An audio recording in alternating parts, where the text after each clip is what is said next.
Just when you think it's over, it's not. That's what building an airplane's about. Welcome back to Bald Man Building an Airplane.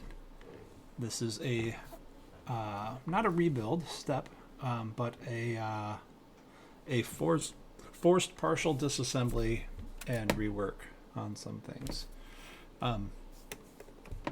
So in September of 2023, Vans released a service bulletin for the RV-10 and RV-14.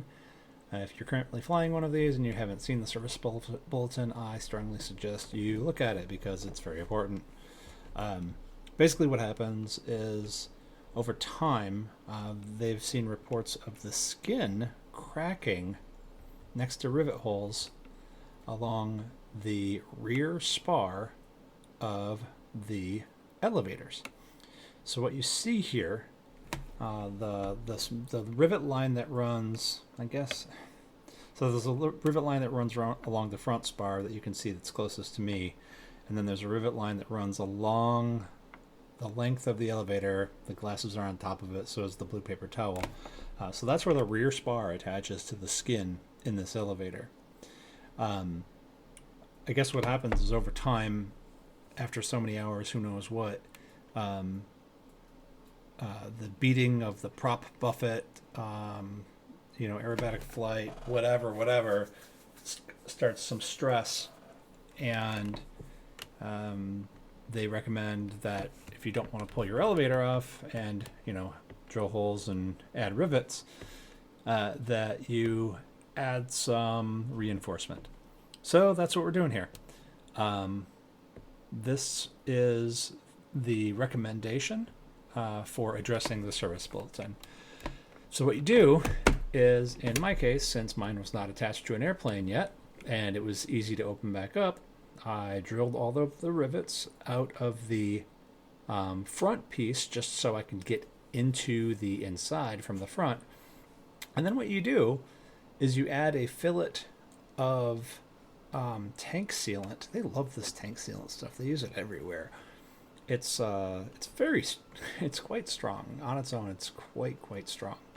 And so what you do is you add the fillet of tank sealant just along the skin and rear spar mating area. So you're sort of creating a reinforcement, as best I can say, so that when the skin tries to pull away, so in case you have like oil canning, you can see a little bit in the bottom of this one actually. So as air pressure changes on this, that skin might want to pull and push a little bit away from the ribs, away from the spar. And so that, I think she just took a picture of me, that goofball. So the tank sealant fillet between the skin or along the front edge of the rear spar and the skin sort of helps to add strength to the bond between the skin and the rear spar, right? So if it's just got the rivets and the skin, the rivets are 100% holding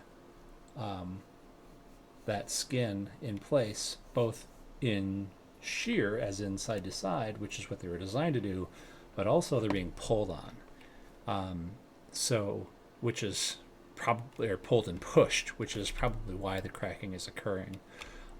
Rivets are designed to be strong along or across the shank axis. Maybe not so much in push and pull. I don't know for sure, but I guess I would explain it. The rivet's strong, the skin is not. This is a very thin skin.